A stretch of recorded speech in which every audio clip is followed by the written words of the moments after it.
The movie is called Jawbreaker, released in 1999, directed by Darren Stein, who also made the film GBF. This movie stars Rose McGowan, Rebecca Gayheart, aka the Noxzema girl, aka the girl who literally unalived a child back in 2001.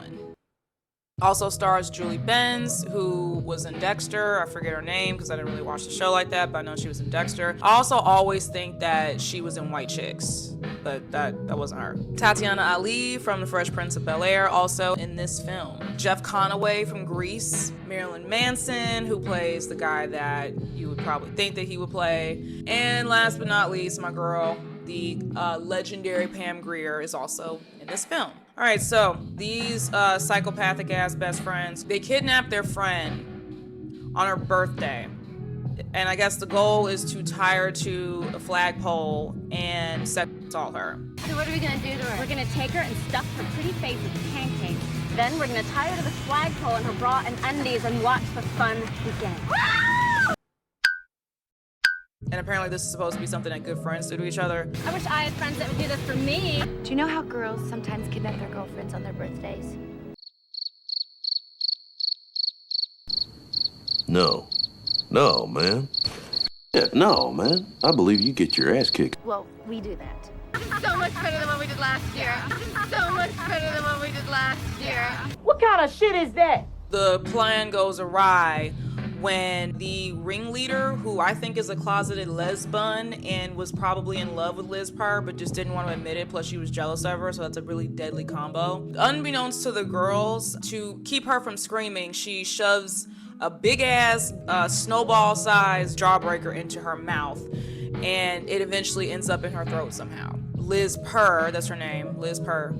So you all are now accessories to murder. Congratulations. Instead of, trying to do the right thing, or, well, you don't already killed her. I guess there is no right thing at this point. They go to school anyway, and they park the car under the hot-ass sun with a dead body. And the plan is to just go along with everything. And in Courtney's words, Everything is peachy keen. Peachy fucking keen. peachy fucking keen. The quotables are quotable. Julie is starting to defect from the group. I don't even know why she's in this group, because she said that she was best friends with Liz. If that's the case, why are you going along with a plot to kidnap her and, sexually assault her? Julie really bothers me in this movie because of that. Like, I know she's supposed to be the good one, but she still let this happen to her friend. This is like, you knew about it. If y'all friends, you should have been told me they was gonna try this shit.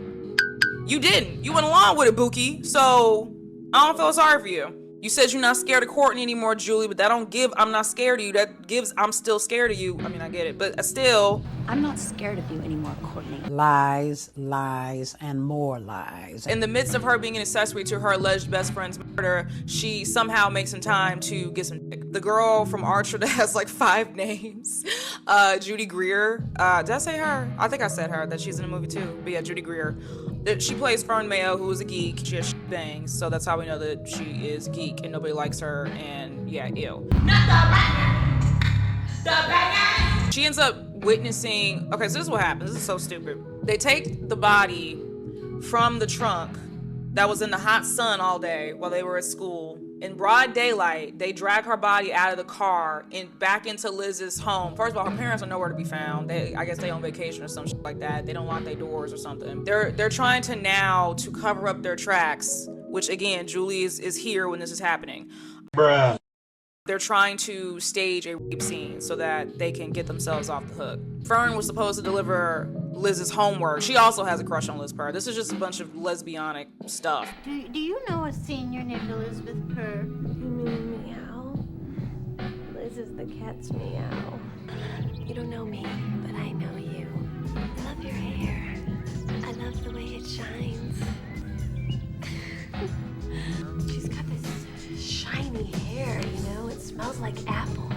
I'd sit there staring at her from behind. Liz Purr, she's the cat's meow.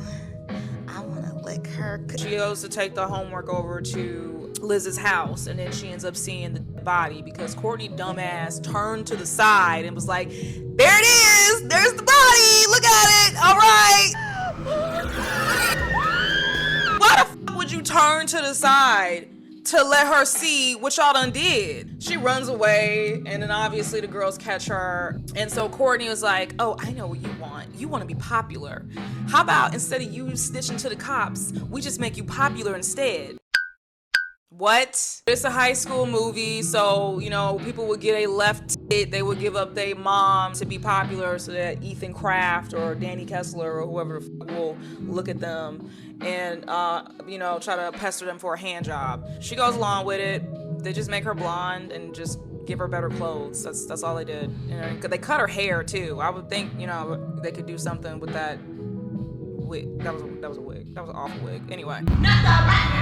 Julie's basically not in the group anymore. She got kicked out. She got flung out of the group because she is not feeling what they did or are doing.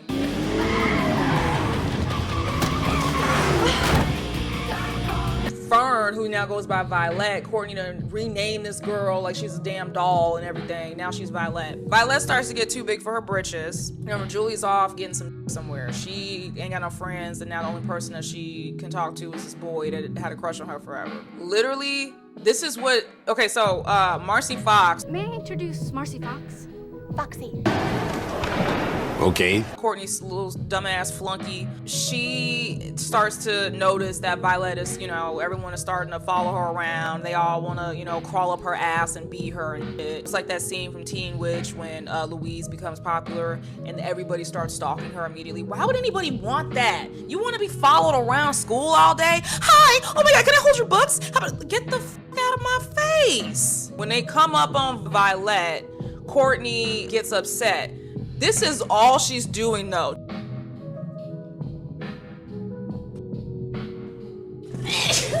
That's it. That's literally it. All she did was sit on top of this pink Corvette that was illegally parked in front of the school. Are there no faculty at this school? Why are these bitches allowed to park in front of the damn school like this? They parked dead in front of the school. Violet parked dead in front of them, and they parked dead in front of the school. What is this school? Y'all cannot be walking around wearing these outfits in this high school. Y'all look 30. Like, what is this? There is no dress code, I guess? Courtney get mad and she takes Violet, who is taller than her, and just slams her against the bathroom mirror, breaks the bitch, and goes, what the f*** are you doing? And then Violet's like, exactly what you told me. You told me to rule. And then Courtney's like, rule, bitch. But don't forget who made you. If anybody deserved to be jumped, it is Courtney Shane. Courtney Shane, that is a scary... You can't just fight her one-on-one. You're gonna have to jump her. Sorry. If anybody deserved to be jumped, it's Courtney Shane. Courtney basically goes, oh yeah, well, if you snitch on me, bitch, I'll tell everybody that you're a fake person and you're not even like real. Like, you're not even popular, you whore. And then Violet's like, try me, ho. So Courtney did just that. She tried her and exposed who she really is. And Violet is like completely distraught. She could have told everybody that this is the girl who murdered Liz Purr. But because she wants to stay popular, she lets the plan happen anyway. And then the popularity is snatched from her. And now she just can't function. She laying in the hallway.